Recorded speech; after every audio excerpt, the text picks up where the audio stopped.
Alcohólicos Anónimos es una agrupación de hombres y mujeres que comparten su mutua experiencia, fortaleza y esperanza para resolver su problema común y ayudar a otros a recuperarse del alcoholismo. El único requisito para ser miembro de AA es el deseo de dejar la bebida. Para ser miembro de Alcohólicos Anónimos no se pagan honorarios y cuotas. Nos mantenemos con nuestras voluntarias contribuciones. AA no está afiliada a secta, religión, partido político, organización o institución alguna. No desea intervenir en controversias. No respalda ni se opone a cualquier causa. Nuestro primordial objetivo es mantenernos sobrios y ayudar a otros alcohólicos a alcanzar el estado de sobriedad. Este es un prólogo de los 12 pasos de Alcohólicos Anónimos.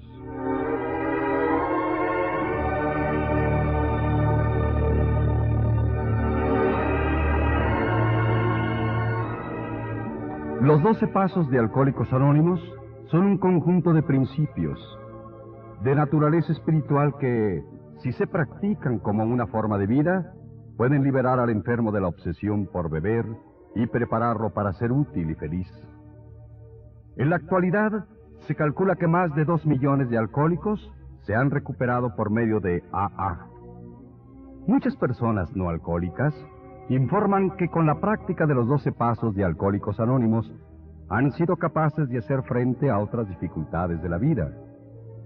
Creen que los 12 pasos pueden significar más que la simple abstinencia para el bebedor problema, y ven en estos pasos un camino para que muchos vivan feliz y eficazmente, sean o no alcohólicos. Alcohólicos Anónimos empezó en 1935 en Akron, Ohio, como consecuencia de una reunión entre un bien conocido cirujano y un corredor de bolsas de Nueva York. Ambos eran casos graves de alcoholismo y estaban destinados a convertirse en los cofundadores de Alcohólicos Anónimos. Los principios básicos de Alcohólicos Anónimos, tal como hoy se conocen, fueron tomados principalmente de los campos de la religión y de la medicina, aunque algunas ideas de las cuales dependió finalmente el éxito fueron el resultado de tomar nota del comportamiento y las necesidades de la misma fraternidad. Después de 3 años de pruebas y errores, en la búsqueda de conceptos básicos para el funcionamiento de la sociedad, y después de una gran cantidad de fracasos para lograr que los alcohólicos se recuperaran, surgieron 3 grupos que tuvieron éxito. El primero en Akron, el segundo en Nueva York y el tercero en Cleveland. Inclusive entonces fue difícil encontrar 40 alcohólicos con una recuperación segura en el conjunto de los 3 grupos. No obstante, la incipiente sociedad determinó poner por escrito su experiencia en un libro que finalmente estuvo a disposición del público en abril de 1939. Por entonces, los que se consideraron recuperados sumaban alrededor de un centenar. El libro llamado Alcohólicos Anónimos, y de él se tomó su nombre la fraternidad. En él fue descrito el alcoholismo desde el punto de vista alcohólico. Los principios espirituales se estructuraron por primera vez en los 12 pasos que se hicieron claramente aplicables al dilema del alcohólico. El resto del libro estuvo dedicado a 30 historias en que los alcohólicos describieron sus experiencias de bebedores y sus recuperaciones. Esto estableció una identificación con los lectores alcohólicos y les probó que lo virtualmente imposible había llegado a ser realizable. El libro Alcohólicos Anónimos se convirtió en el texto básico de la fraternidad y lo es todavía. El presente volumen se propone ampliar y profundizar la comprensión de los 12 pasos tal como fueron escritos en el texto original. Con la publicación del libro Alcohólicos Anónimos en 1939, finalizó el periodo de iniciación y se estableció una prodigiosa reacción en cadena conforme los alcohólicos recuperados llevaron su mensaje a otros más. En los años siguientes, cientos de millares de alcohólicos se unieron a los grupos de Alcohólicos Anónimos. en gran parte como resultado de la excelente y continua publicidad gratuita dada por las revistas y periódicos de todo el mundo. Tanto los clérigos como los doctores coincidieron en favorecer el nuevo movimiento, dándole el apoyo y respaldo decidido. Esta asombrosa expansión ocasionó muy serios dolores de crecimiento. Se había probado que los alcohólicos podían recuperarse, pero de ninguna manera estaba asegurado que ese gran número de personas, todavía erráticas, pudieran vivir y trabajar juntos con armonía y buenos resultados.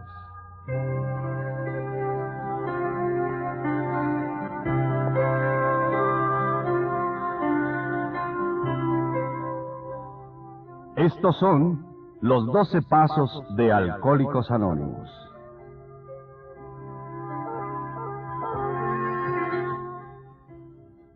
Primer paso. Admitimos que éramos impotentes ante el alcohol, que nuestras vidas se habían vuelto ingobernables.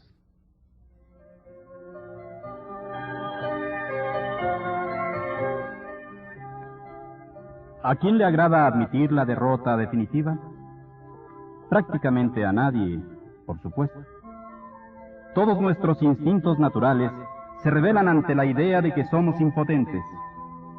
Es algo verdaderamente espantoso admitir que nosotros, con la copa en la mano, hemos torcido nuestras mentes hacia una obsesión de beber en tal forma tan destructiva que solamente un acto de la providencia podía remover.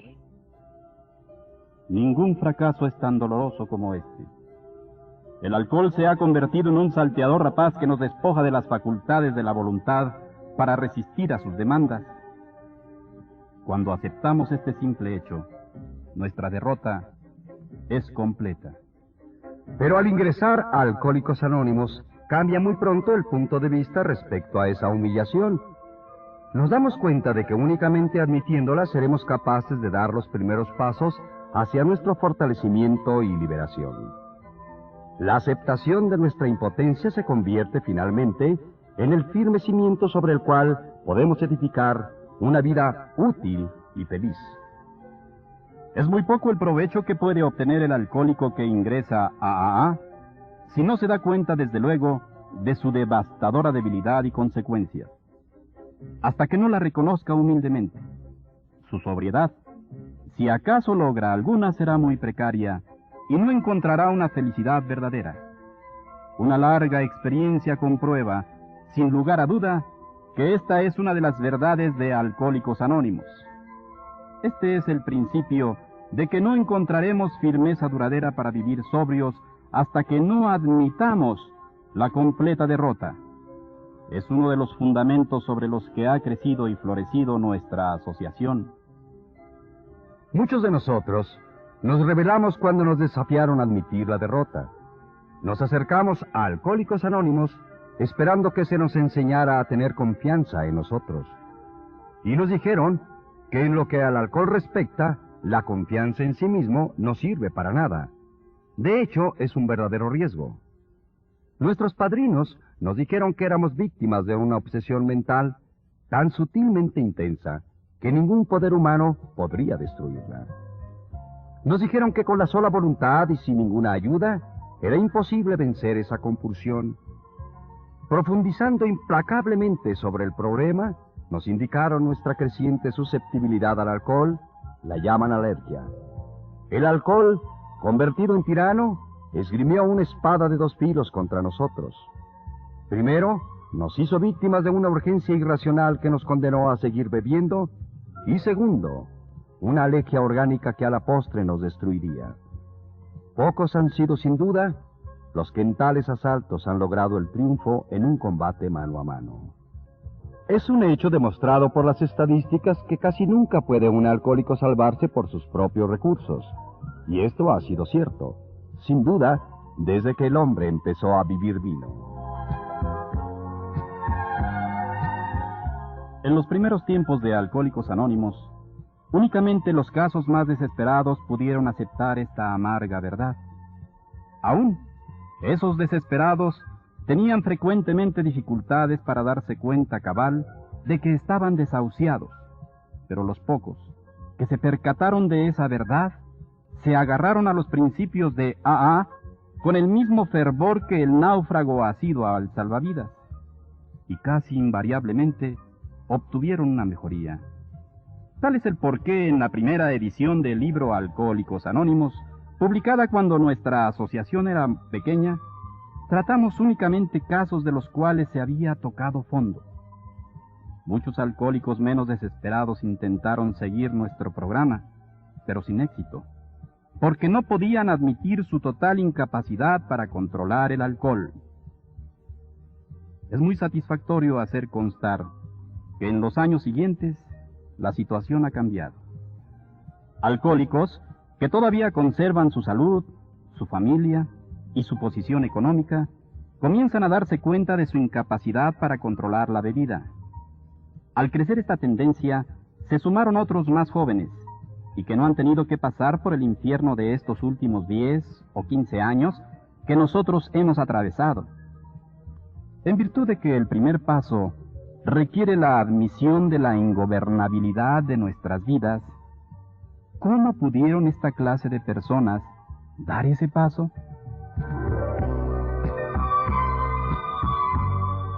Obviamente ha sido necesario levantar el fondo que muchos de nosotros habíamos tocado, para que otros la vieran de cerca.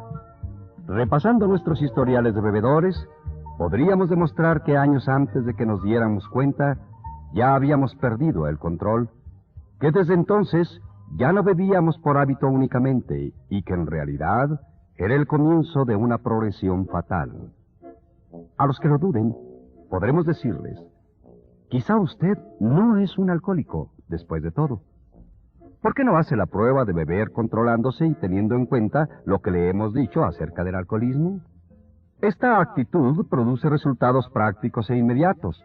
Entonces, se ha descubierto que cuando un alcohólico ha sembrado en la mente de otro la verdadera naturaleza de esta enfermedad, esa persona se dirá, puede ser que estos alcohólicos anónimos tengan razón. Después de algunos experimentos de esta clase, algunas veces, años atrás de que se presentaran dificultades extremosas, regresaban convencidos. Había tocado fondo, ciertamente, como cualquiera de nosotros. Se había convertido en nuestro aliado. ¿Por qué tanta insistencia respecto a que cada alcohólico anónimo necesita primero tocar fondo? La respuesta es porque muy pocas personas tratan sinceramente de llevar a la práctica el programa de AA si no tocan su fondo. Porque la práctica de los 11 pasos restantes significa la aceptación de juicios y actitudes que casi ningún alcohólico, y menos si está bebiendo, puede soñar en aceptar. ¿Quién desea ser rigurosamente honrado y tolerante? ¿Quién quiere confesar sus errores a otra persona y reparar los daños que ha causado? ¿A quién le interesa saber acerca de un poder superior, de la meditación y de la oración? ¿Quién es capaz de sacrificar su tiempo y sus energías llevando a los que sufren el mensaje de AA? El alcohólico, típico egocéntrico en extremo, no se siente atraído por esas acciones, a menos que para salvar la vida tenga que practicarlas.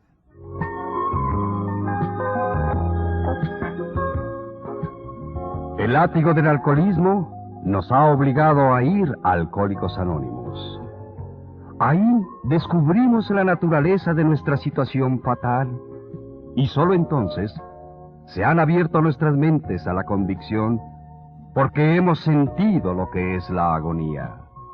Estamos dispuestos a hacer cualquier cosa para liberarnos de esta despiadada obsesión.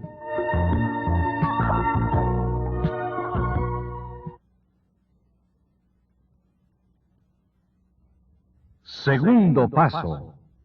Llegamos al convencimiento de que un poder superior podría devolvernos el sano juicio.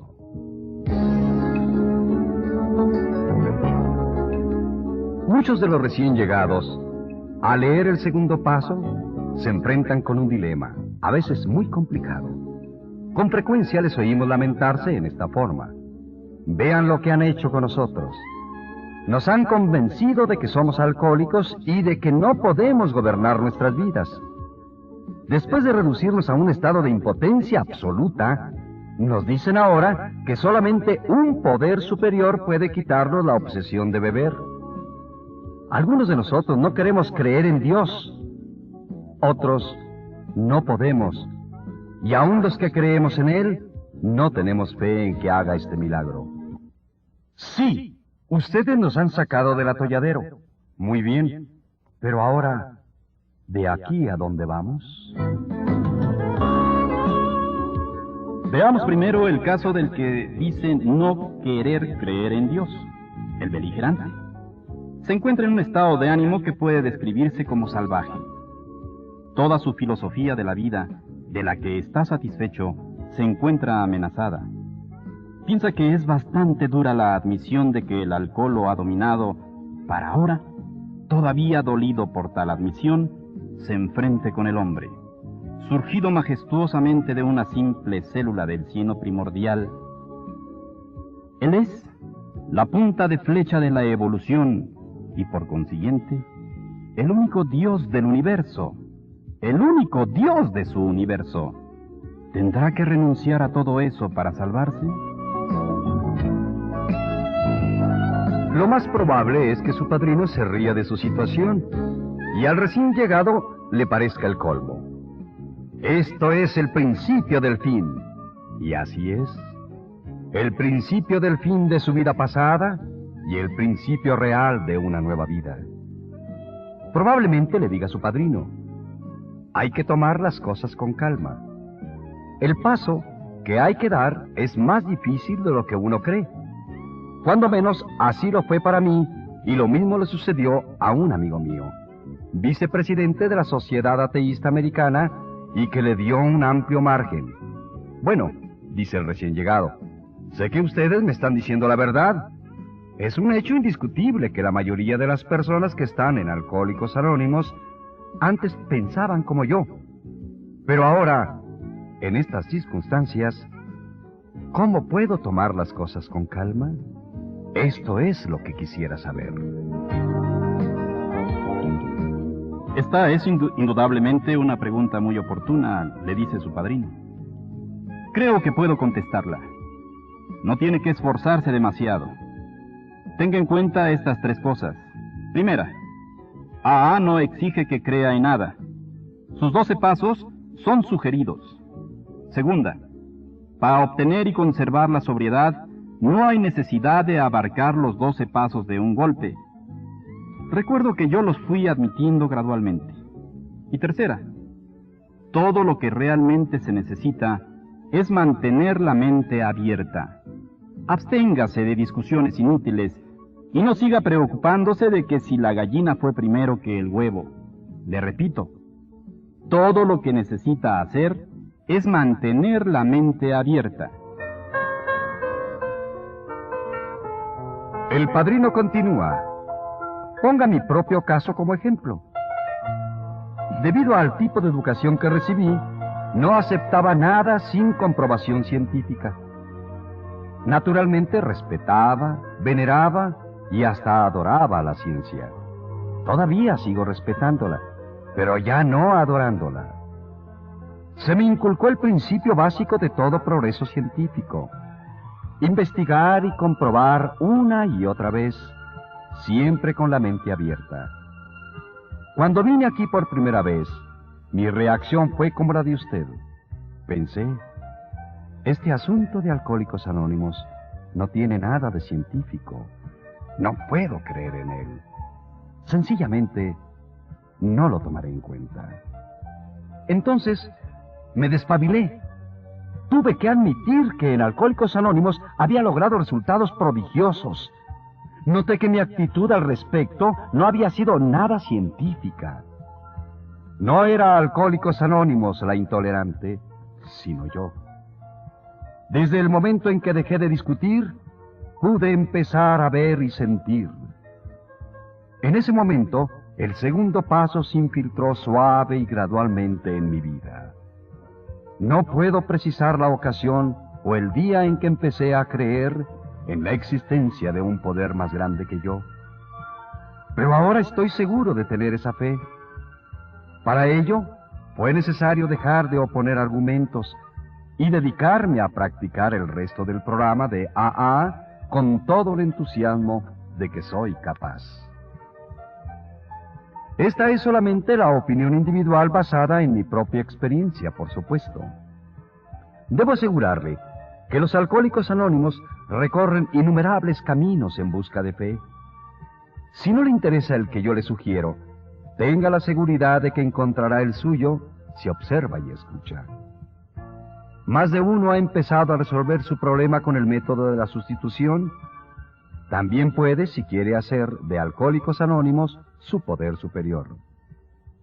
Este es un grupo muy grande de personas que han resuelto su problema de alcohólico. En este sentido son indiscutiblemente un poder más grande que usted, que ni siquiera se ha aproximado a la solución del suyo. Seguramente que puede tener fe en ellos. Ese mínimo de fe puede bastar. Encontrará muchos miembros que han cruzado el umbral en esa forma. Todos le dirán que una vez que lo hicieron, su fe ha crecido y se ha profundizado. Relevados de la obsesión del alcohol, sus vidas transformadas de una manera inexplicable, llegaron a creer en un poder superior y la mayoría empezó a hablar de Dios. Consideremos a continuación la situación de los que han caído en la indiferencia, los llenos de autosuficiencia, los que han adquirido prejuicios contra la religión y los completamente desafiantes porque Dios no les concedió sus exigencias. ¿Puede la experiencia de Alcohólicos Anónimos decirle a todos estos que todavía pueden encontrar una fe que obra? Algunas veces les es más difícil a Alcohólicos Anónimos a ayudar a los que han perdido la fe o que la han rechazado que a los que nunca la tuvieron porque piensan que han hecho la prueba y no les ha dado resultado. Han recorrido el camino de la fe sin fe.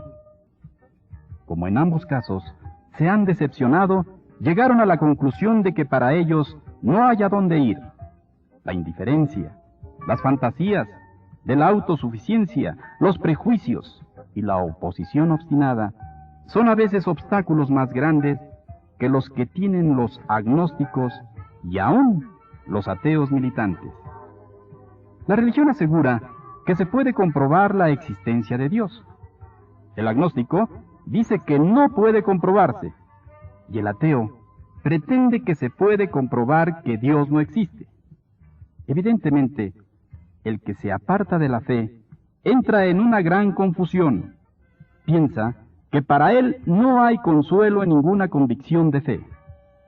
No puede lograr ni siquiera un mínimo grado la seguridad del creyente, del agnóstico o del ateo. Es un individuo completamente desorientado.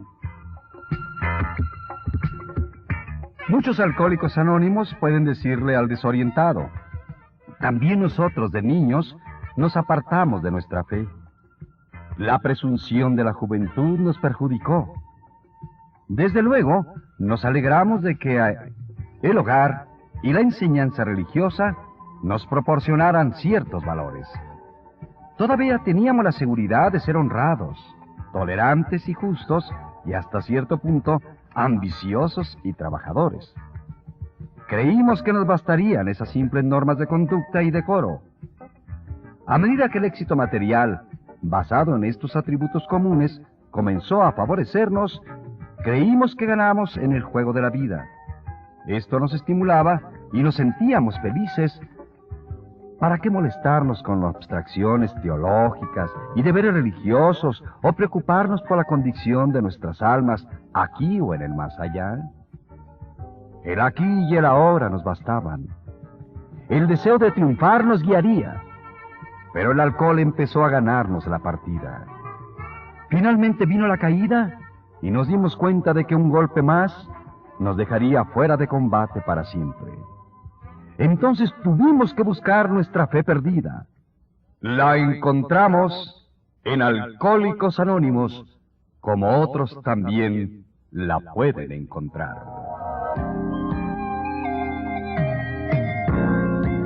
Ahora llegamos a otra clase de problemas. El hombre o la mujer intelectualmente autosuficientes. También a estos, muchos alcohólicos anónimos pueden decirles: sí, nosotros éramos así, demasiado listos para nuestro propio bien. Nos encantaba que nos llamaran precoces. Nuestra educación intelectual nos sirvió para inflarnos de orgullo como globos. Aunque procuramos ocultarlo, secretamente sentíamos que éramos capaces de flotar por encima de los demás con el poder de nuestros cerebros. Los progresos científicos nos hacían creer que no hay nada imposible para el hombre. La sabiduría era todopoderosa. El intelecto podía conquistar a la naturaleza. Ya que éramos más brillantes que la mayoría, pues así lo pensábamos, con solo pensarlo, ganaríamos la batalla. El Dios del intelecto desplazó al Dios de nuestros padres. Pero el diablillo del alcohol tenía otros planes. Después de creer que habíamos sido los triunfadores, resultaba que estábamos perdiendo en todo. Nos dimos cuenta de que teníamos que recapacitar o moriríamos. En Alcohólicos Anónimos encontramos muchos que alguna vez pensaron como nosotros. Estos nos ayudaron a darnos cuenta de nuestras realidades. Con su ejemplo, nos demostraron que la humildad y el intelecto pueden ser compatibles, siempre que se ponga la humildad en primer lugar. Cuando empezamos a trabajar en esto, recibimos el don de la fe que obra. Otro grupo de Alcohólicos Anónimos dice: estábamos hartos de religión y lo que se relaciona con ella. Decíamos que la Biblia está llena de disparates. Podíamos citar capítulos y versículos, pero tergiversábamos su significado. En unas partes su moral nos parecía exageradamente buena y en otras exageradamente mala. Pero lo que nos apabullaba era la moralidad de algunas gentes religiosas. Gozábamos con la hipocresía e intolerancia inseparables de tantos que se tienen por muy creyentes. Nos encantaba proclamar el hecho de que millones de personas que se consideran fieles a Dios se estuvieran matando en su nombre. Esto significaba que habíamos sustituido una manera de pensar positiva por una negativa. Después de ingresar a Alcohólicos Anónimos, reconocimos que esa manera de pensar estaba propiciando nuestro egocentrismo. Nos sentíamos superiores al observar los pecados de las personas religiosas. No podíamos ver nuestros propios defectos. Habíamos juzgado con desdén a aquellos que estaban muy pagados de su rectitud, sin darnos cuenta de que lo que censurábamos en otros era el defecto que más nos agobiaba a nosotros. Nosotros mismos nos creamos una situación falsa de la que solamente empezamos a darnos cuenta desde que ingresamos a Alcohólicos Anónimos. Los psiquiatras han advertido a menudo que el desafío es una actitud preponderantemente característica de más de un alcohólico. De tal manera, no es extraño que muchos de nosotros hubiéramos desafiado a Dios mismo. Algunas veces porque no nos concedió los bienes materiales que le pedimos, tal como lo hace el niño que envía a Santa Claus una lista de regalos imposibles de satisfacer. Las más de las veces, cuando no salimos bien de un trance difícil, pensamos que Dios nos había abandonado. La muchacha con la que queríamos casarnos tenía otras ideas. Le pedimos a Dios que la hiciera cambiar de manera de pensar, pero ella no cambió. Pedimos hijos sanos y los tuvimos enfermos o no nos los concedió. Pedimos éxito en los negocios y no lo obtuvimos. Seres queridos de los que dependíamos nos fueron arrebatados por actos de Dios. Entonces nos volvimos borrachos. Y luego le pedimos a Dios que nos hiciera cambiar, pero no nos hizo caso. Esta fue la más cruel injusticia. Renegamos de la fe. Cuando encontramos a Alcohólicos Anónimos, se esclareció lo engañoso de nuestra actitud desafiante. Nunca le habíamos pedido a Dios que se hiciera su voluntad. Por el contrario, siempre le dijimos lo que debía hacer. Nos dimos cuenta de que no se puede creer en Dios y desafiarlo a la vez. La fe es confianza y no desafío. En Alcohólicos Anónimos hemos visto los resultados de esta creencia. Hombres y mujeres salvados de la catástrofe final del alcohol, los hemos visto enfrentarse con serenidad a situaciones difíciles, sin eludirlas y sin recriminaciones. Esto no se logra simplemente con la fe sola, sino con obras, en cualquier circunstancia. Pronto llegamos a la conclusión de que estábamos dispuestos a pagar lo que fuera por conseguir la humildad. Ahora veamos al individuo lleno de fe, pero que todavía sigue bebiendo. Cree que es devoto. Observa escrupulosamente las fórmulas religiosas. Está seguro de que cree en Dios, pero sospecha que Dios no cree en él. Hace promesas y más promesas. Después de cada una de ellas, no solo vuelve a beber, sino que su situación empeora progresivamente. Valientemente trata de luchar contra el alcohol con la ayuda de Dios, pero esa ayuda no llega. ¿Qué es lo que pasa entonces?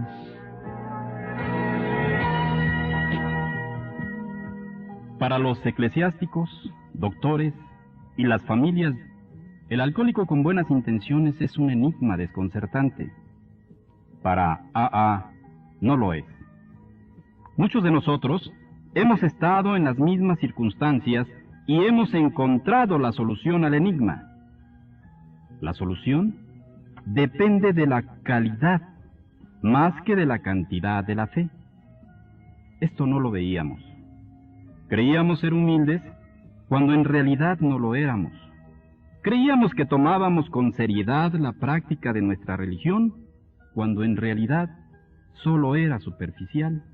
O, pasando al otro extremo, nos estábamos revolcando en un sentimentalismo al que confundíamos con el sentimiento religioso verdadero.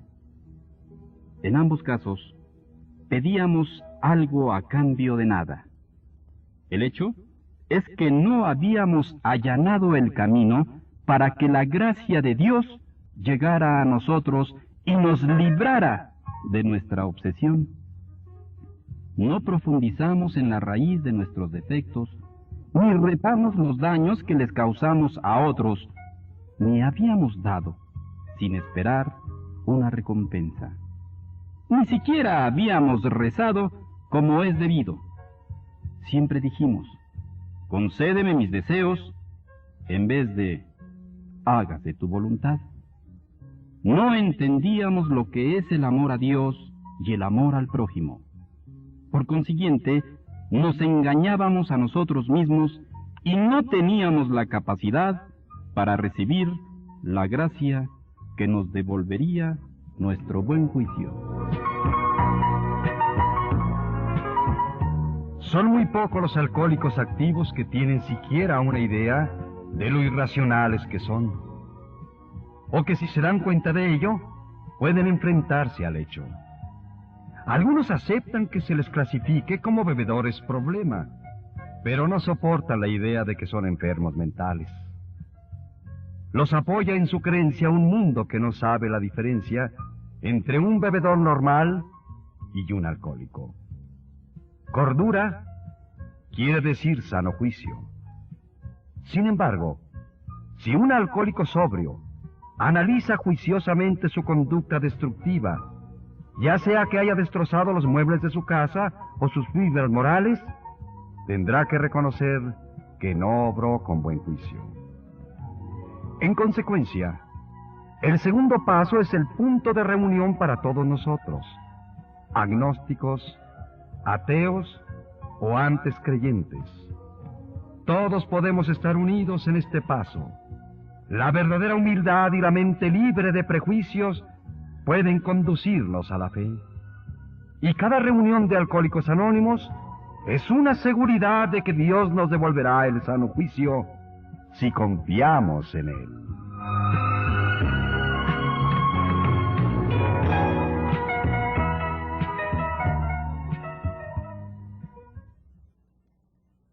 Tercer paso. Decidimos poner nuestras voluntades y nuestras vidas al cuidado de Dios como nosotros lo concebimos.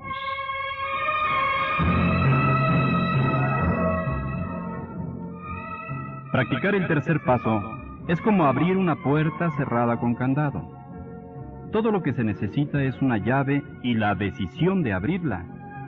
Solo hay una llave, y esta se llama buena voluntad. Cuando nuestra buena voluntad ha quitado el candado, la puerta se abre casi por sí sola, y mirando hacia adentro, veremos un camino, junto al cual está una inscripción que dice: este es el camino hacia la fe que obra. En los primeros pasos, nos ocupamos en reflexionar. Vimos que éramos impotentes ante el alcohol y también percibimos que alguna clase de fe, así sea solamente fe en Alcohólicos Anónimos, es posible adquirirla. Estas conclusiones no requirieron actividad, sino solamente aceptación. Como todos los pasos siguientes, el tercer paso requiere acción firme, porque solamente actuando podremos librarnos del egoísmo que siempre ha impedido la entrada a Dios, o si se prefiere, un poder superior. Indudablemente que la fe es necesaria, pero con la fe, por sí sola, no lograremos nada. Podemos tener fe, y tener fe y mantener a Dios afuera. En consecuencia, nuestro problema es ahora el encontrar cómo y por qué medios podremos lograr que Él entre en nuestras vidas. El tercer paso será nuestro primer intento para lograrlo. De hecho, la eficacia del programa de AA dependerá de la sinceridad y formalidad que hayamos puesto para llegar a la decisión de poner nuestras vidas y nuestra voluntad al cuidado de Dios, tal como cada quien lo concibe.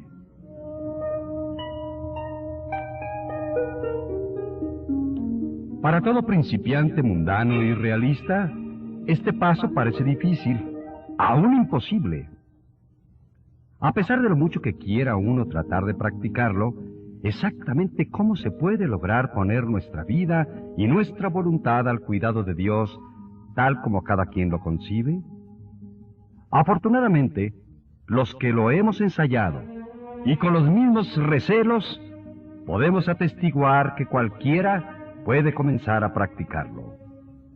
Podemos añadir que un principio, por más insignificante que sea, es todo lo que se necesita. Una vez que con la llave de la buena voluntad hemos abierto el candado y entreabierta la puerta que se cerraba, nos damos cuenta de que siempre podemos abrirla un poco más. Aunque nuestra obstinación nos cierre la puerta como sucede a menudo, siempre podremos volver a abrirla con la llave de nuestra buena voluntad. Puede ser que todo esto parezca misterioso y remoto, algo así como la teoría de la relatividad de Einstein, o un problema de física nuclear. No lo es en lo absoluto. Veamos lo práctico que realmente es. Cada hombre o mujer que han ingresado a Alcohólicos Anónimos y que tiene la intención de seguir allí, sin darse cuenta, ha empezado a practicar el tercer paso. ¿No es verdad que, en lo referente al alcohol, cada una de esas personas ha decidido poner su vida al cuidado, protección y guía de Alcohólicos Anónimos? Se ha logrado poner buena voluntad para desarraigar nuestra obstinación y nuestras ideas propias acerca del problema del alcohol, para sustituirlas por las que Alcohólicos Anónimos sugiere. Cualquier recién llegado que tiene buena voluntad siente la certeza que Alcohólicos Anónimos es el único puerto seguro para el barco a punto de hundirse. Si esto no es entregar nuestra vida y nuestra voluntad a una providencia nuevamente hallada, ¿qué es entonces? Pero supongamos que el instinto del alcohólico todavía se subleva y piense: sí, en lo que respecta al alcohol, tengo que depender de AA, pero en todo lo demás debo todavía conservar mi independencia. No dejaré que nadie me convierta en una nulidad. Si sigo encomendando mi vida y mi voluntad al cuidado de otro o alguien, ¿qué va a hacer de mí? Voy a parecerme al agujero de una rosca. Este es, desde luego, el razonamiento con que el instinto y la lógica tratan de reforzar el egotismo y así frustrar el desarrollo espiritual. Lo malo es que con esta manera de pensar no se toman en cuenta los hechos, y los hechos parecen ser estos. Mientras más dispuestos estemos a depender de un poder superior, más independientes somos en realidad. Por consiguiente, la dependencia como la practica Alcohólicos Anónimos es realmente una manera de lograr la verdadera independencia espiritual. Examinemos por un momento la idea de dependencia en el nivel de la vida cotidiana. Es asombroso descubrir en este terreno lo mucho que en realidad dependemos y lo conscientes que de ello estamos. Toda casa moderna tiene una instalación de alambres que conduce a su interior la electricidad. Nos sentimos satisfechos de esa dependencia. Deseamos, desde luego, que nada interrumpa el suministro de corriente. Al aceptar así nuestra dependencia en esa maravilla de la ciencia, nos sentimos en lo personal más independientes. No solo somos más independientes, sino que estamos más cómodos y más seguros.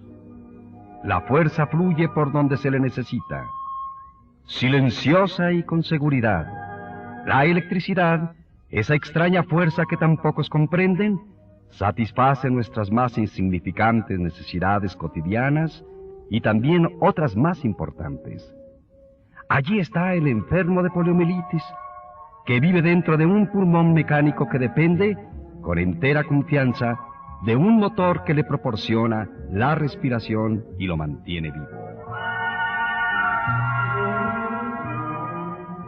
En el momento que se pone a discusión nuestra dependencia mental o emocional, reaccionamos de una manera muy distinta.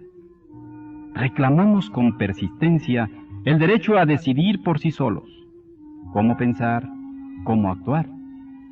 Claro que consideramos los dos lados del problema. Escuchamos atentamente a quienes nos aconsejan, pero todas las decisiones las vamos a tomar nosotros. Nadie se va a meter con nuestra independencia personal. Además, pensamos que no debemos fiarnos de nadie. Estamos seguros de que nuestra inteligencia, respaldada por nuestra fuerza de voluntad, puede bien controlar nuestras vidas interiores y garantizarnos el éxito en este mundo en que vivimos. Esta soberbia filosofía en la que cada hombre hace el papel de Dios tiene buen aspecto, pero debe sometérsela a prueba de ácido. ¿Qué tan buen resultado da? Una mirada al espejo debe ser toda la respuesta que necesita cualquier alcohólico. Si su propia imagen en el espejo le resultara demasiado abrumadora de contemplar, y a menudo lo es, puede observar en gentes normales los resultados de la confianza desmedida que en sí mismas tienen éstas. Por todas partes las verá dominadas por la cólera y por el miedo, y a la sociedad dividida en grupos que pugnan entre sí. Cada grupo dice a los demás: nosotros tenemos la razón y ustedes están equivocados. Si uno de estos grupos tiene la suficiente fuerza, se impone a los otros, vanagloriándose de su rectitud, y por todas partes sucede lo mismo en el terreno del individualismo. La suma de todo este esfuerzo poderoso es menos paz y menos tranquilidad que antes. La filosofía basada en la vanagloria de la propia rectitud no está dando resultados satisfactorios, y es evidente que conduce a la ruina.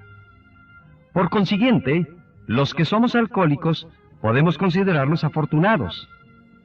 Cada uno de nosotros ha librado su propio combate con el conflicto de la vanagloria de la propia rectitud y ha sufrido bastante en el encuentro para no desear encontrar algo mejor.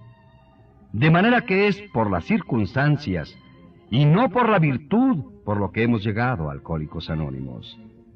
De haber admitido la derrota, por lo que hemos adquirido los rudimentos de la fe, y ahora queremos tomar una decisión para poner nuestra voluntad y nuestras vidas al cuidado de un poder superior.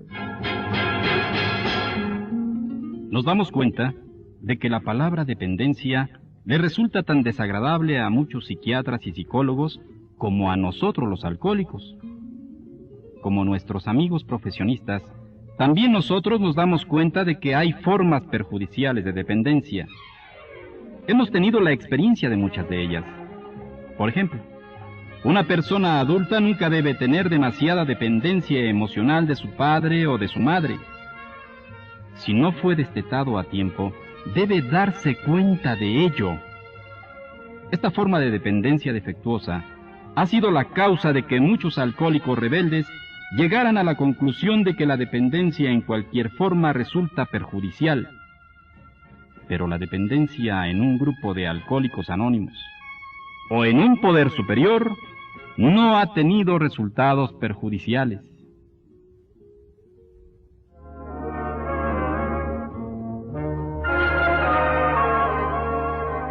Cuando se desató la Segunda Guerra Mundial, este principio espiritual tuvo su prueba máxima. Los miembros de Alcohólicos Anónimos que prestaron su servicio militar se diseminaron por todo el mundo. ¿Aceptarían la disciplina? ¿Se mantendrían firmes bajo fuego? ¿Soportarían la monotonía y las calamidades de la guerra? ¿Lo sostendría hasta el fin la clase de dependencia que habían aprendido en Alcohólicos Anónimos? Sí lo sostuvo hasta el fin. Entre ellos hubo menos recaídas y borracheras secas que entre los alcohólicos anónimos que estaban a salvo en sus hogares. Demostraron la misma capacidad de resistencia y valor que los demás soldados. Lo mismo en Alaska que en Palermo. Su dependencia en un poder superior surtió efecto. Y lejos de ser una debilidad, eso constituyó su principal fuente de fortaleza. Así es que, exactamente, ¿cómo puede la persona que está dispuesta a seguir poniendo su vida y su voluntad al cuidado de un poder superior? Hemos visto que ha empezado a lograrlo al confiar a Alcohólicos Anónimos la solución de su problema alcohólico.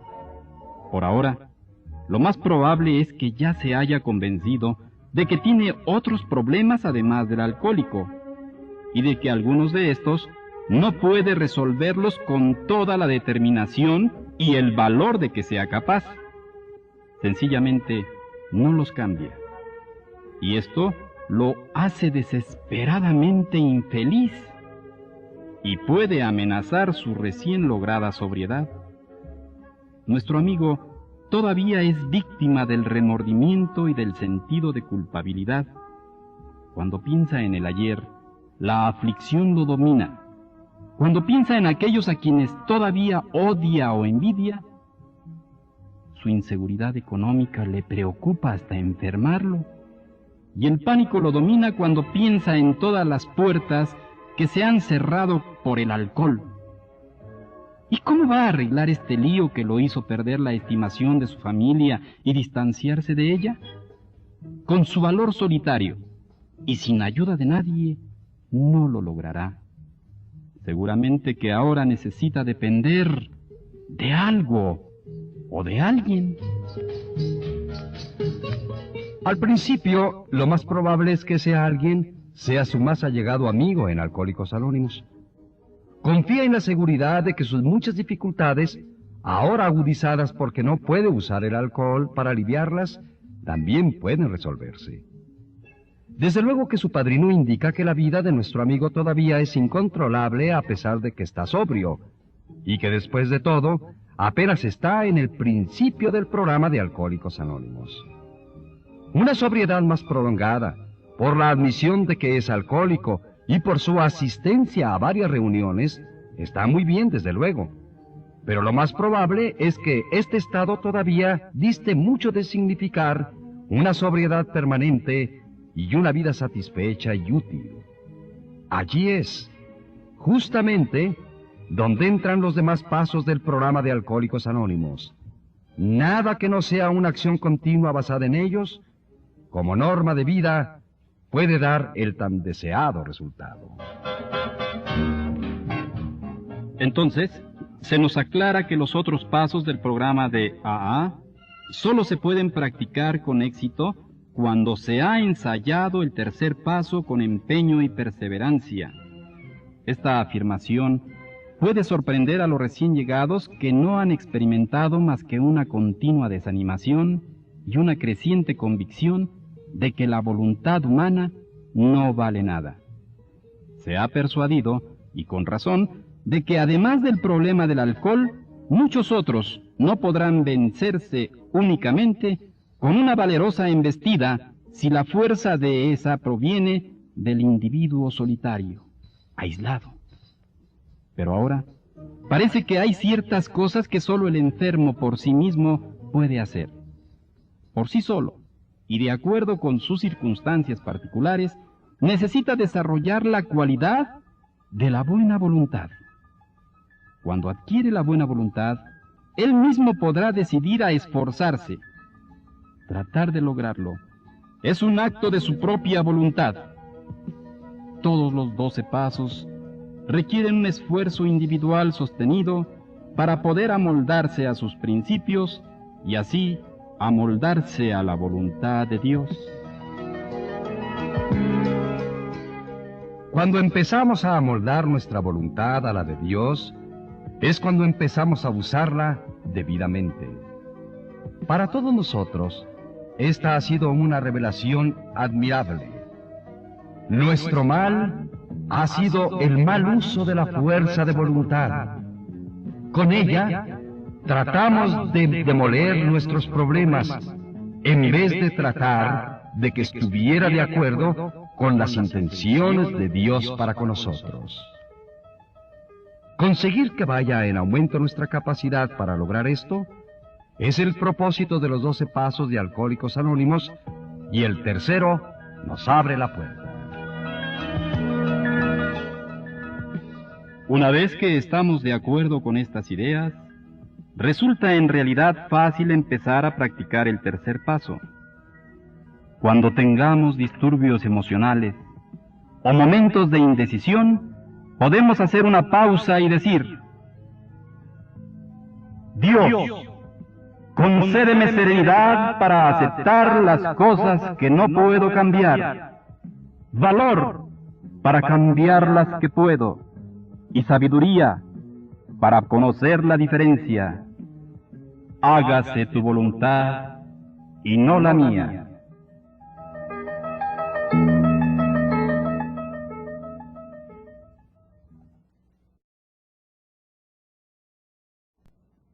Cuarto paso. Sin miedo, hicimos un minucioso inventario moral de nosotros mismos.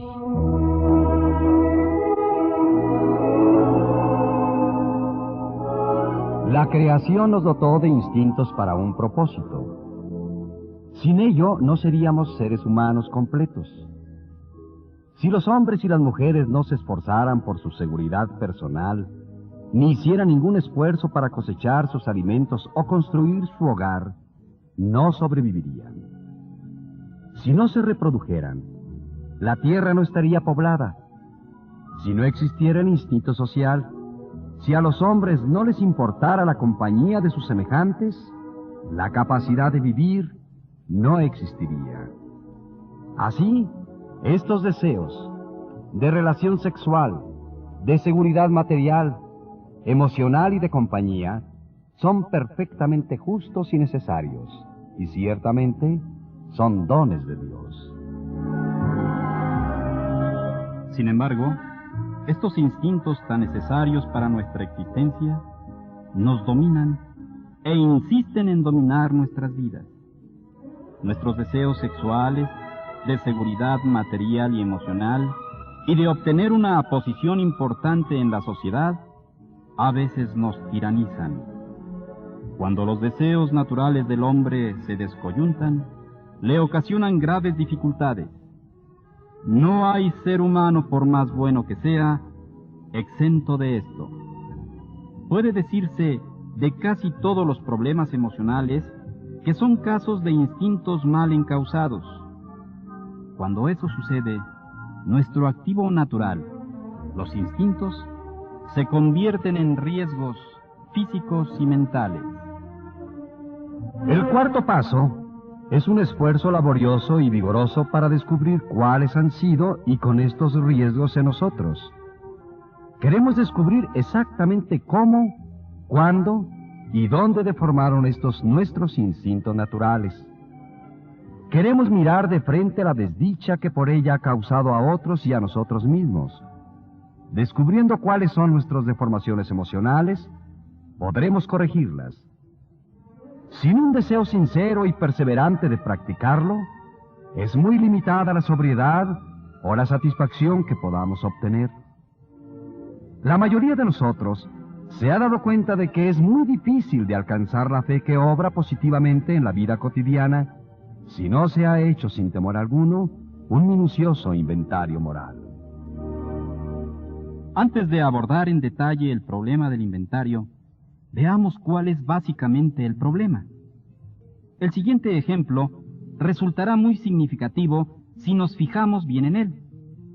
Supongamos que una persona antepone a todo el deseo sexual. En tal caso, este apremio imperioso puede destruir sus oportunidades para lograr su seguridad material y económica, y tal vez su posición en la comunidad. Otro puede desarrollar tal obsesión por su seguridad económica que no quiere hacer más que acumular dinero. Si va al extremo, puede convertirse en un avaro y en un solitario que se priva hasta de su familia y de sus amigos.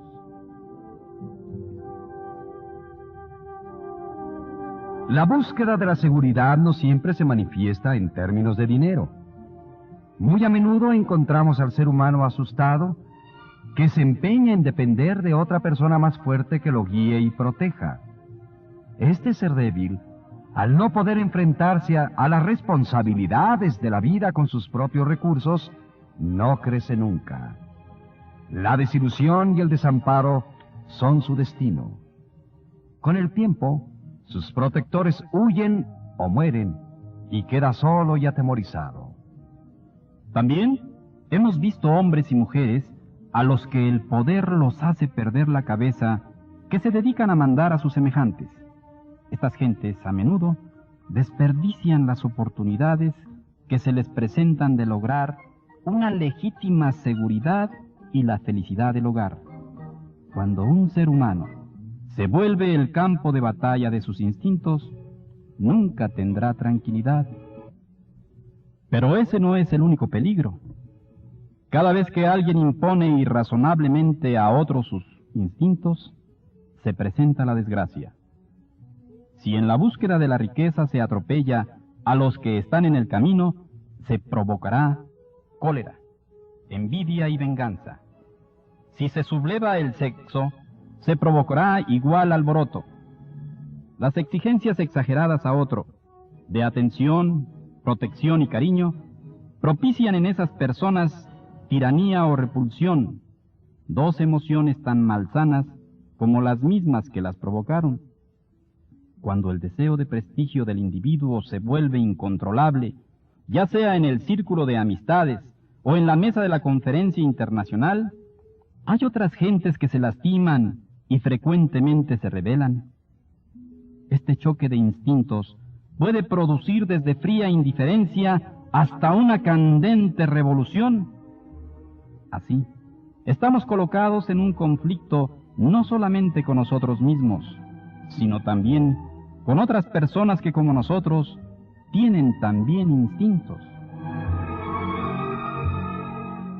Los alcohólicos, especialmente, deben poder darse cuenta de que el instinto desbocado es la causa fundamental de su manera destructiva de beber. Hemos bebido para ahogar sentimientos de miedo, frustración y depresión. Hemos bebido para escapar del sentimiento de culpabilidad ocasionado por las pasiones. Y luego hemos bebido para lograr más pasiones. Hemos bebido por vanagloria, para gozar más los sueños disparatados de pompa y poderío. No es agradable contemplar esta perversa enfermedad del alma. Los instintos alborotados obstaculizan la investigación. En el momento que tratamos de sondearlos, estamos sujetos a sufrir serias reacciones. Si temporalmente estamos en el lado depresivo, estamos propensos a ser abrumados por el sentimiento de culpabilidad de nuestra parte y de repugnancia de nosotros mismos. Nos revolcamos en ese lodazal, derivando frecuentemente de ello un placer deformado y doloroso. A medida que perseguimos esa melancólica actividad, podemos sumirnos en tal grado de desesperación que llegamos a creer que el olvido es la única solución posible. Aquí hemos perdido todo sentimiento de perspectiva, desde luego, y por consiguiente de humildad, porque este es orgullo al revés. Esto no es de ninguna manera un inventario moral. Es justamente el proceso por el que la depresión se encamina a la botella y a la exterminación. Si por otra parte, nuestra disposición natural se inclina hacia el fariseísmo o la grandiosidad, nuestra reacción será enteramente la opuesta. Nos ofenderemos con la sugerencia que A.A. hace del inventario moral. Seguramente que nos referiremos con orgullo a la vida ejemplar que creíamos llevar antes de que la botella nos hundiera.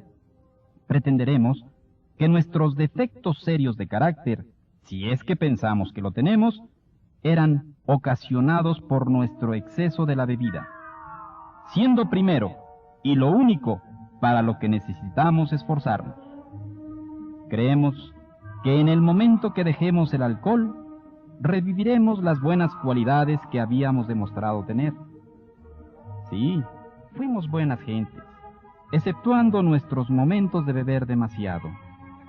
¿Qué necesidad hay ahora de un inventario para mantenernos sobrios? También nos agarramos a otro maravilloso pretexto para eludir el inventario. Nos lamentamos de que nuestras ansiedades y dificultades actuales son causadas por el comportamiento de otras gentes, y que realmente ellas son las que necesitan un inventario moral. Creemos firmemente que nuestra indignación es justificada y razonable, que nuestros resentimientos están justificados. Nosotros no somos culpables, son ellos. En este caso del proceso del inventario, nuestros padrinos entran al rescate. Están capacitados para hacerlo porque son portadores de los conocimientos experimentados que Alcohólicos Anónimos tiene del cuarto paso. Consuelan al afligido, demostrándole primero que su caso no es extraño ni diferente, y que sus defectos de carácter probablemente no son más numerosos o peores que los de cualquier otro de los que están en Alcohólicos Anónimos. Esto se lo hace ver el padrino hablándole con franqueza y sin exhibicionismo de alguno de sus propios defectos pasados o actuales. Esta manera pausada y objetiva resulta muy tranquilizadora. El padrino probablemente indicará que el recién llegado tiene algo en su haber para abonarse, aparte de sus riesgos. Esto tiende a disipar la morbosidad y a alentar el equilibrio. El recién llegado podrá empezar a darse cuenta de sus defectos tan pronto como empiece a ser más objetivo. Los padrinos de aquellos que no creen necesitar el inventario se enfrentan a otra clase de problema porque las personas impulsadas por su amor propio no se dan cuenta del riesgo que corren. Estos recién llegados casi no necesitan de consuelo. El problema es ayudarlos a encontrar una rendija en la cárcel en que su propio orgullo los ha encerrado, para que se les pueda hacer llegar la luz de la razón. Se les dirá que la mayoría de los miembros de AA han sufrido severamente durante el tiempo que bebieron, porque creían que siempre tenían la razón. Para la mayoría de nosotros, el creer tener siempre la razón originaba nuestras justificaciones, desde luego que justificaciones a nuestra manera de beber y a nuestra conducta dañina. Habíamos hecho un arte del inventar excusas. Teníamos que beber porque nuestra situación era mala o porque era buena. Teníamos que beber porque en casa nos agobiaban con cariño o porque no nos querían. Teníamos que beber porque teníamos éxito en nuestro trabajo o porque habíamos fracasado. Teníamos que beber porque nuestra patria había ganado una guerra o porque la había perdido. Por esto, por todo y por 1000 cosas más, siempre bebíamos. Pensamos que las circunstancias nos empujaban a beber, y cuando tratamos de corregirlas, y nos dimos cuenta de que no pudimos hacerlo a nuestra entera satisfacción, nuestra manera de beber se volvió incontrolable. Nunca se nos ocurrió que necesitábamos cambiar para afrontar las circunstancias, cualesquiera que éstas fueran. Pero en AA aprendimos poco a poco que había que poner algún remedio a nuestros resentimientos vengativos, la lástima por nosotros mismos y nuestro injustificable orgullo. Teníamos que darnos cuenta de que con nuestras fanfarronadas nos echábamos en contra a los demás. Teníamos que darnos cuenta de que cuando guardábamos mala voluntad y tratábamos de vengarnos de estas derrotas, en realidad nos estábamos golpeando con el palo de la ira que intentábamos esgrimir contra otros. Aprendimos que si estábamos seriamente perturbados, nuestra primera necesidad consistía en calmar ese disturbio sin importar quién o qué lo motivaba. Francamente, nos tardamos mucho en darnos cuenta de cómo nos convertimos en víctimas de emociones inciertas. Las podíamos percibir prontamente en otros, pero cuando se trataba de nosotros, lo hacíamos con lentitud. Antes que nada, teníamos que admitir que estábamos llenos de estos defectos, a pesar de que esta clase de admisión resultaban dolorosas y humillantes. Cuando se trataba de otros, teníamos que quitar la palabra culpabilidad de nuestra conversación y de nuestro pensamiento. Esto requería mucha buena voluntad desde el principio. Pero una vez que vencimos los primeros obstáculos, el camino se hizo más fácil de recorrer, porque habíamos empezado a vernos en perspectiva, o sea, que estábamos ganando en humildad. Desde luego que la depresión y la sed de poder son características extremosas en la personalidad de tipos que abundan en AA y en todo el mundo. Frecuentemente, estos tipos de personalidad se perfilan con la claridad de los ejemplos que se han dado. Pero con la misma frecuencia, algunos de nosotros encajaremos más o menos en las dos clasificaciones. Los seres humanos nunca son iguales. Así es que cada uno de nosotros, al hacer inventario, necesitará determinar cuáles son sus defectos de carácter individuales. Una vez que se encuentre zapatos a la medida, se los pondrá y caminará con la nueva confianza de que se va por el buen camino. Ahora vamos a examinar la necesidad de una relación de los defectos de carácter más notorios que todos tenemos en diversos grados. Para los que tienen una preparación religiosa, en una relación de esta naturaleza, verán violaciones graves a principios de moral. Otros verán en ella defectos de carácter. Para otros, será un índice de desajuste. A algunos les molestará que se hable de inmoralidad y ni qué decir de pecado.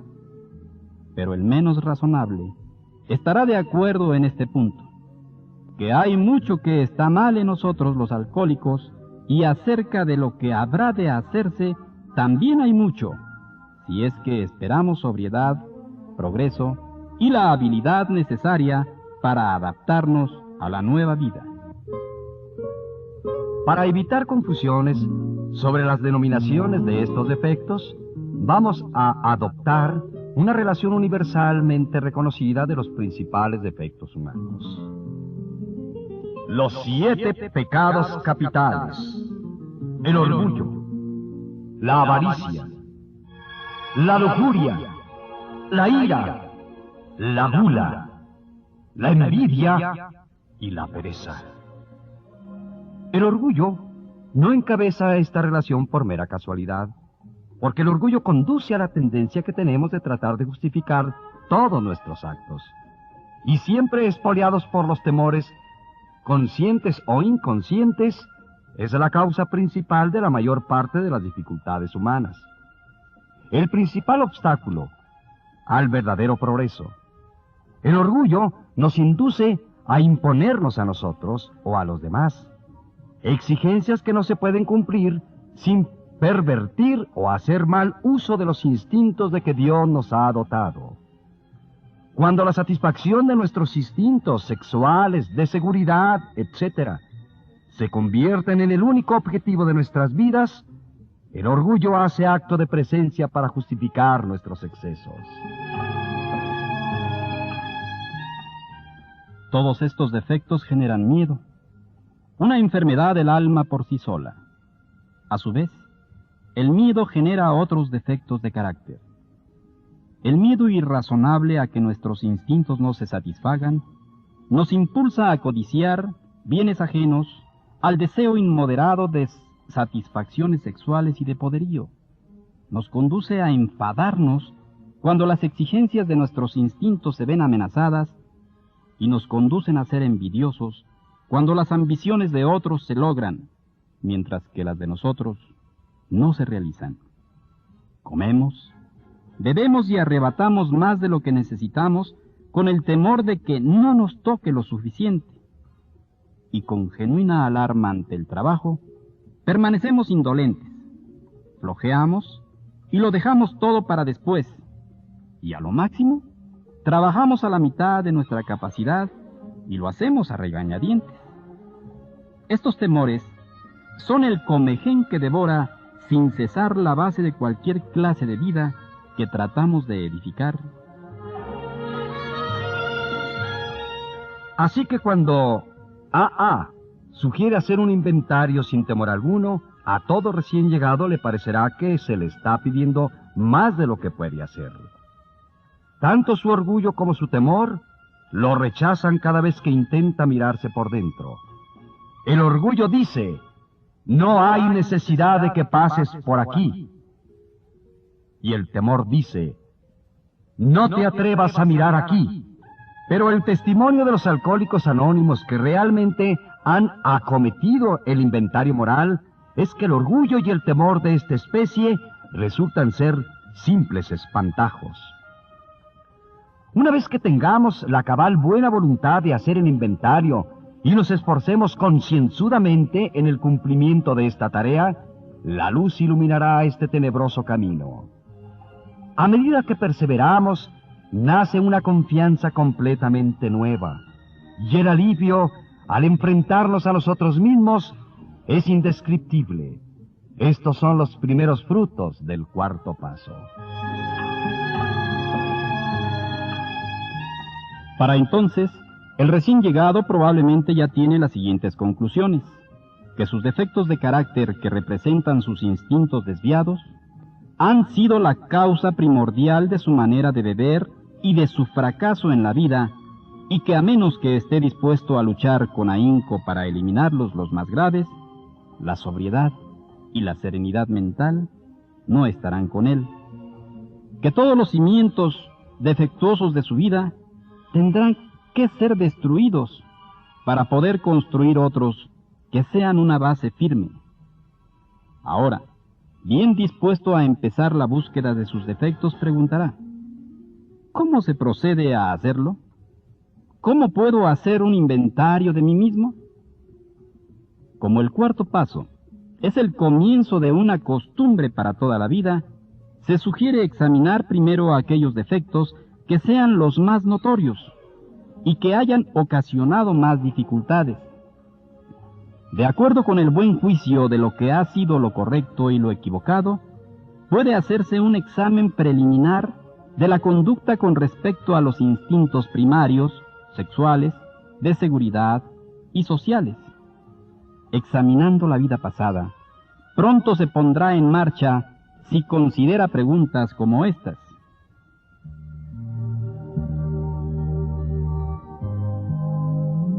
¿Cómo y cuándo y en qué ocasiones perjudiqué a otras personas o me perjudiqué a mí mismo en mi búsqueda egoísta de satisfacciones sexuales?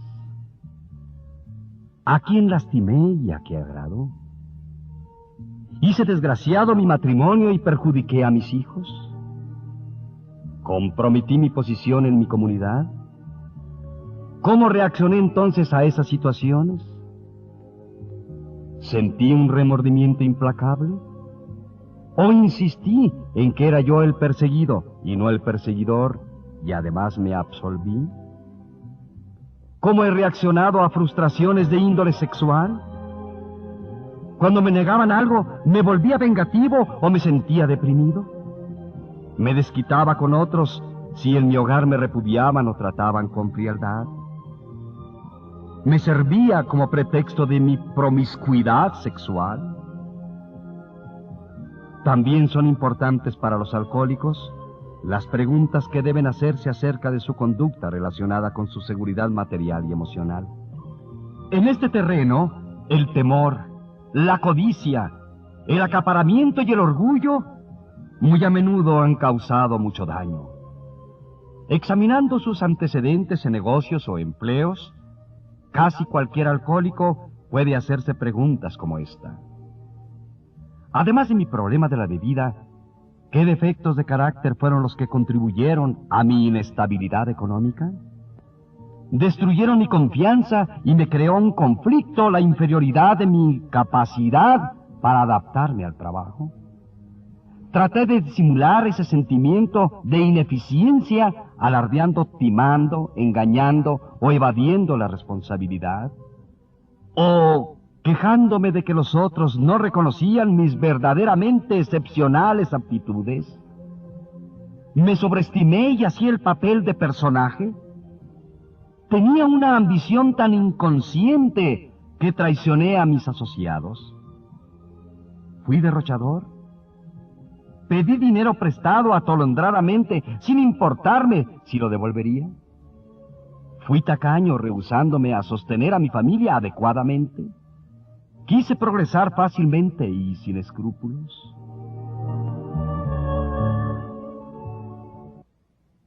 Las mujeres de negocios que están en AA encontrarán que muchas de estas preguntas pueden ser para ellas también. La esposa alcohólica también puede ocasionar la inseguridad económica de su familia. Puede hacer malas cuentas, manejar mal el presupuesto destinado a la alimentación de su hogar, pasarse las tardes jugando y comprometer con deudas a su marido, debido a sus despilfarros y a su irresponsabilidad. Todos los alcohólicos que han perdido por su manera de beber empleos, familia y amigos, necesitarán examinarse detenida y despiadadamente para poder determinar cómo los defectos de personalidad demolieron su estabilidad. Los síntomas más comunes de la inseguridad emocional son las preocupaciones, la ira, la lástima de sí mismo y la depresión. Estos síntomas nacen de causas que algunas veces parecen estar dentro de nosotros y que otras parecen venir de afuera. Para hacer un inventario en este respecto, debemos considerar cuidadosamente todas las relaciones personales que nos acarrean dificultades continuas o periódicas. Debe recordarse que esta clase de inseguridad puede asomar en cualquier terreno donde los instintos estén amenazados. El interrogatorio que tenga ese propósito puede ser algo así. Mirando el pasado y el presente, ¿Qué clase de situaciones sexuales son las que me han causado ansiedad, amargura, frustración o depresión? Valorizando cada situación con ponderación, ¿puedo darme cuenta de en qué consistía mi error? ¿Me acosaban estas perplejidades porque tenían exigencias egoístas e irrazonables? ¿O si mi perturbación era ocasionada aparentemente por la conducta de otros, por qué me faltaba la habilidad necesaria para aceptar lo que no puedo cambiar?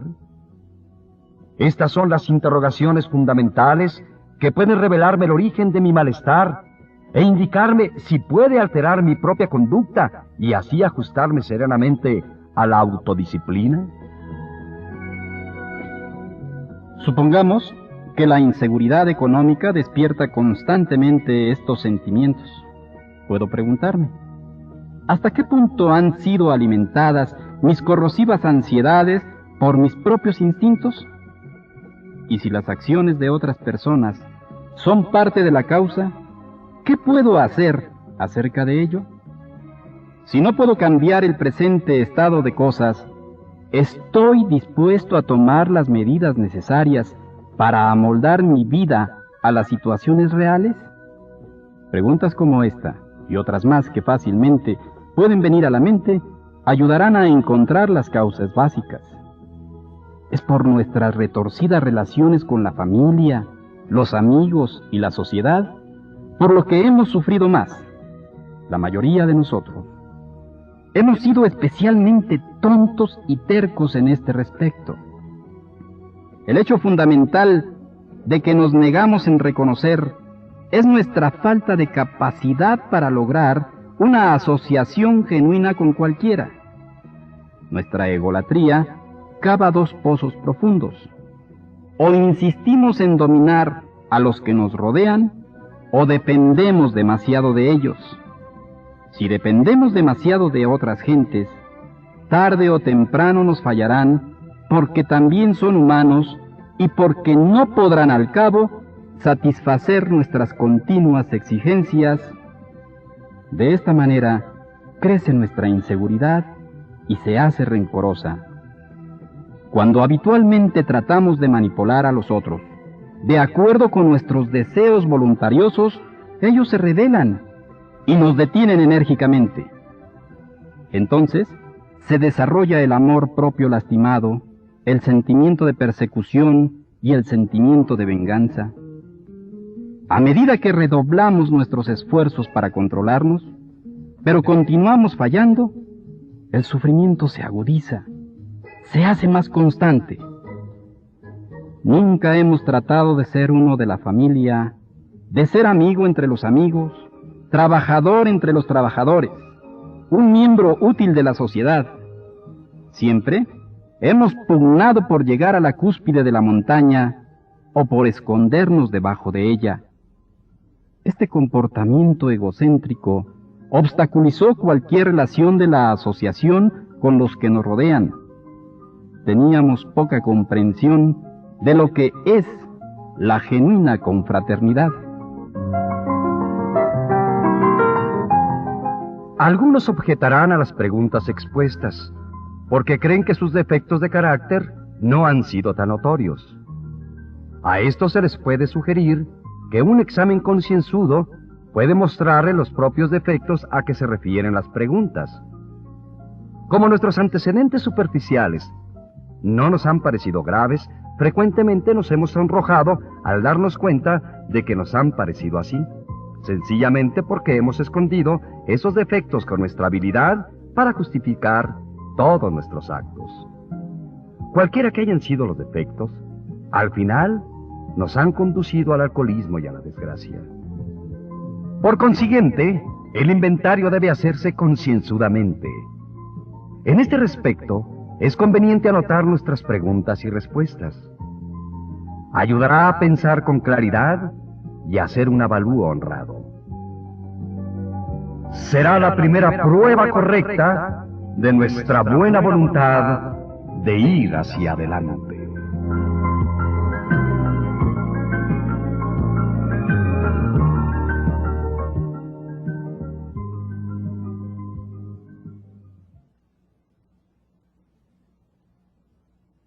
Quinto paso. Admitimos ante Dios, ante nosotros mismos y ante otro ser humano la naturaleza exacta de nuestros defectos.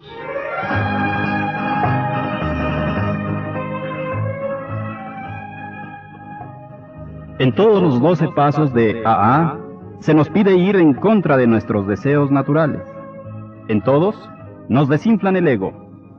En lo que respecta a desafiar el ego, pocos pasos son tan difíciles de practicar como el quinto, pero casi ninguno de los otros es tan necesario como este para lograr la sobriedad duradera y la tranquilidad espiritual. La experiencia de AA nos ha enseñado que no podemos vivir solos con nuestros problemas apremiantes y con los defectos de carácter que los causan o los agravan. Si hemos iluminado el curso de nuestras vidas con el fanal del cuarto paso, y hemos visto en relieve esos incidentes que a veces no recordamos, y si llegamos a comprender cuánto daño nos ha causado a nosotros y a los demás esa manera de pensar y de actuar equivocada, entonces necesitamos más urgentemente que nunca dejar de vivir solos con esos fantasmas atormentadores del ayer. Tenemos que hablar de ello con alguien. Sin embargo, nuestro temor y nuestra renuencia a hacerlo son tales que al principio muchos alcohólicos anónimos tratan de saltar el quinto paso. Buscamos un método más fácil que generalmente consiste en la admisión general y poco dolorosa de que cuando bebíamos éramos muy malos actores. Y para redondear la admisión, añadimos descripciones dramáticas de episodios de nuestras borracheras, probablemente ya conocidas de nuestros amigos. Pero nunca decimos nada de lo que realmente nos molesta y produce escozor. Pensamos que no debemos compartir ciertos recuerdos penosos o humillantes. Esto los debemos guardar en secreto. Nadie debe enterarse de ellos. Esperamos llevárnoslos a la tumba.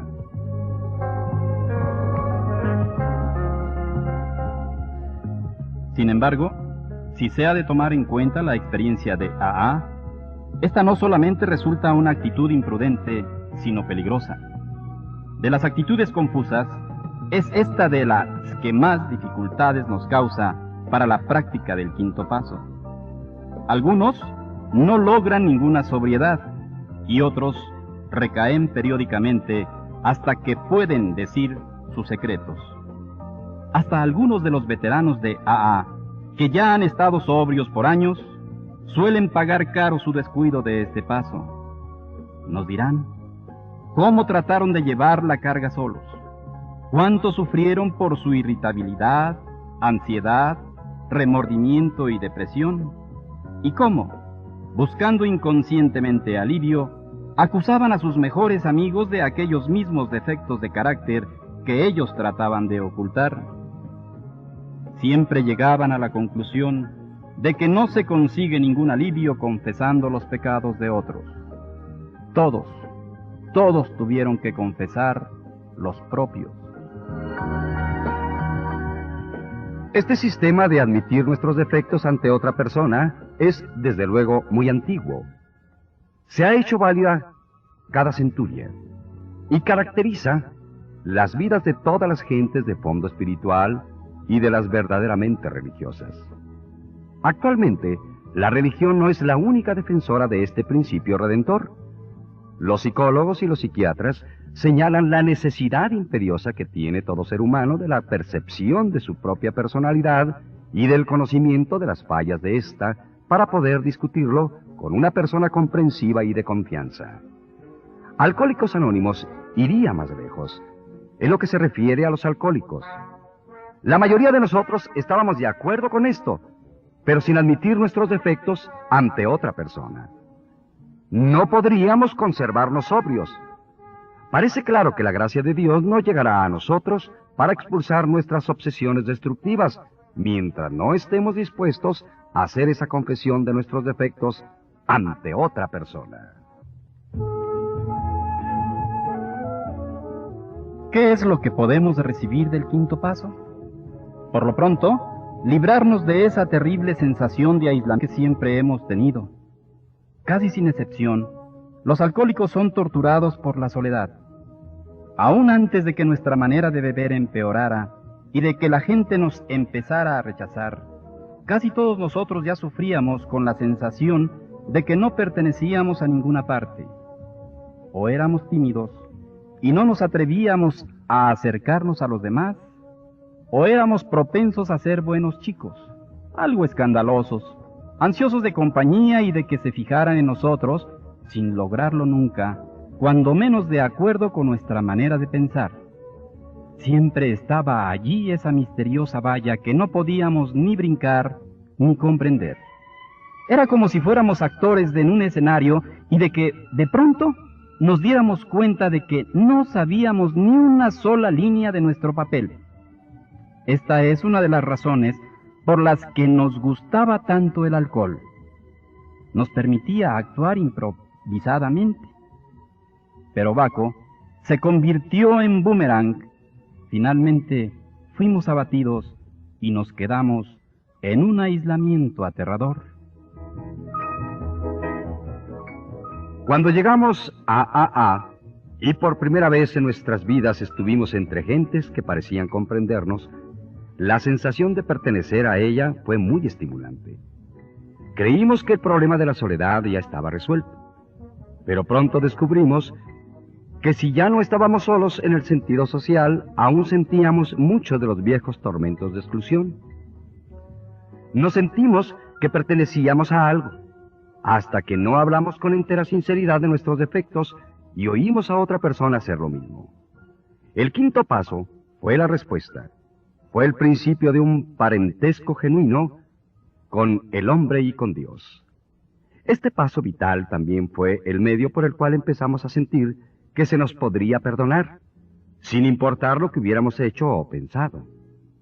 Frecuentemente sucedió cuando trabajábamos en este paso con nuestros padrinos o nuestros consejeros espirituales, que por primera vez nos sentimos verdaderamente capaces de perdonar a otros, sin importar la profunda convicción que teníamos de que nos habíamos hecho daño.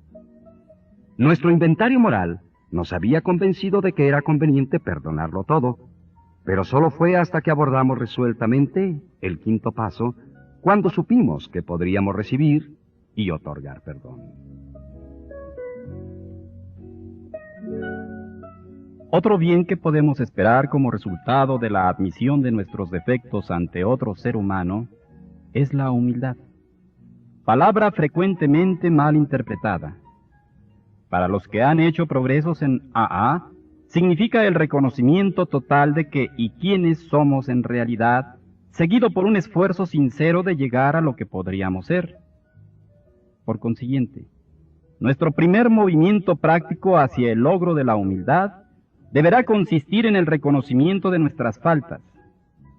Ningún defecto podrá corregirse si no vemos con claridad en qué consiste, pero tendremos que hacer algo más que ver. El objetivo que nosotros logramos en el cuarto paso fue, después de todo, solamente un vistazo. Todos miramos, por ejemplo, que nos faltaba honradez y tolerancia, que a veces nos acosaba la lástima por nosotros mismos o los delirios de grandeza. Pero aunque esta experiencia fue humillante, no quiere decir necesariamente que hubiéramos adquirido humildad verdadera. Aunque ya habíamos reconocido nuestros defectos, todavía estaban allí. Algo tenía que hacerse a este respecto, y pronto descubrimos que aunque estuviéramos dispuestos a librarnos de ellos, nosotros solos no podríamos eliminarlos. Las principales ganancias que obtenemos bajo la influencia del quinto paso son mayor realismo y, por consiguiente, más honradez para con nosotros mismos. Al hacer el inventario, empezamos a sospechar que el habernos estado engañando nos había ocasionado muchas dificultades.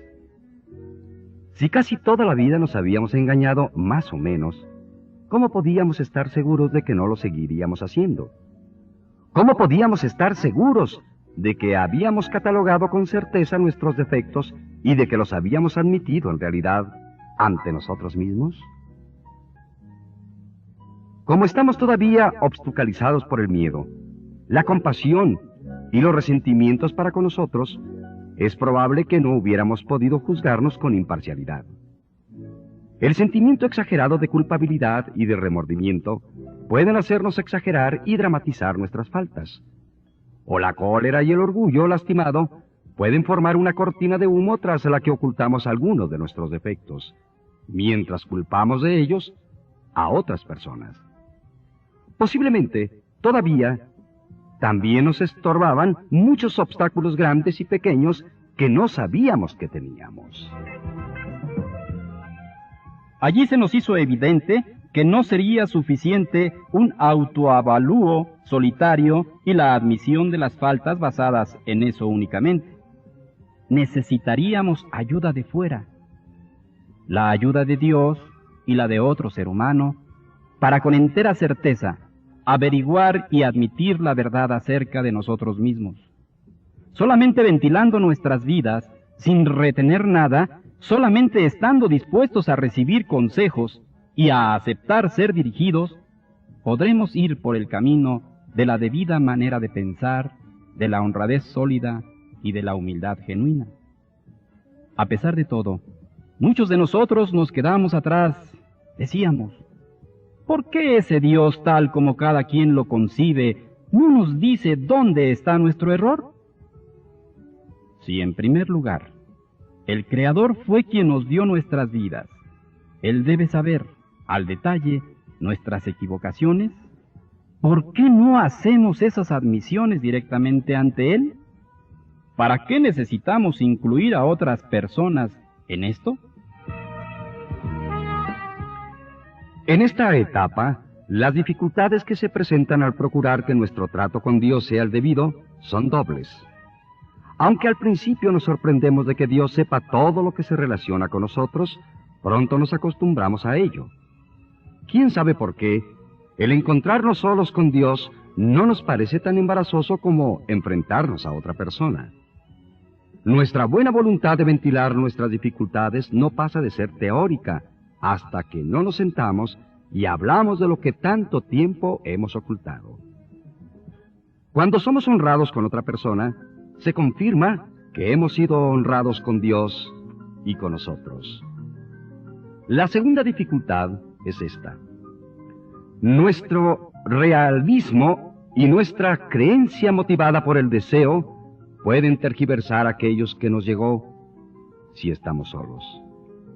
El beneficio que se obtiene al hablar con otra persona consiste en que podremos recibir directamente de ella los comentarios que haga y los consejos que nos dé con respecto a nuestra situación, y en que no habrá en nuestras mentes ninguna duda acerca de la naturaleza de esos consejos.